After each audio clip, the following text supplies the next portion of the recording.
Assalamualaikum, salam sejahtera dan salam Malaysia Madani. Kami dari Sekolah Kebahasaan Kampung Kuantan mewakili pasukan Kod Krasis. Saya, Nur Indah Adriana binti Muhammad Farid, bertindak sebagai ketua pasukan dalam pengatur syara'an. Bersama saya pula ialah rakan pasukan Nur Sofia binti Saimi, merupakan pakar reka bentuk mekanikal yang menguruskan strategi dan dokumentasi. Minat kami terhadap robotik bermula sejak darjah 4 di sekolah rendah apabila belajar mata pelajaran reka bentuk dan teknologi. Kami juga aktif dalam menyertai kelab STEM dan pertandingan berkaitan. Dalam pertandingan ini, kami menggunakan robot mikrorobotik Racebot yang telah kami programkan menggunakan pelisian M-Block versi 6.0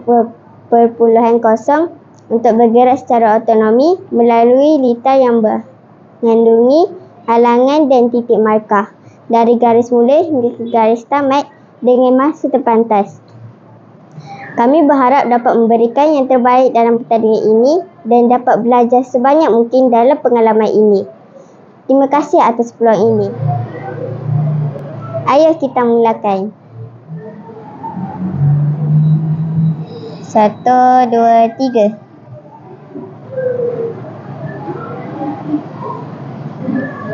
Stop.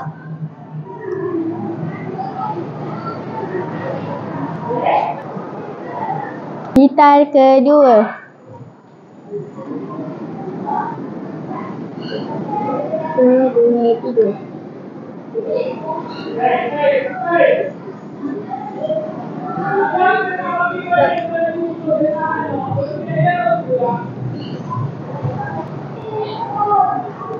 Alhamdulillah, kumpulan kami telah selesai menjalankan simulasi robot kami dalam pertandingan ini.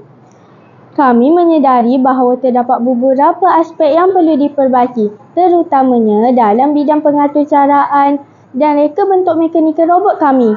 Namun, pengalaman ini sangat berharga bagi kami dalam memahami cabaran sebenar dalam bidang robotik. Kami ingin mengucapkan terima kasih kepada pihak penganjur, juri dan semua yang terlibat dalam menjayakan pertandingan ini.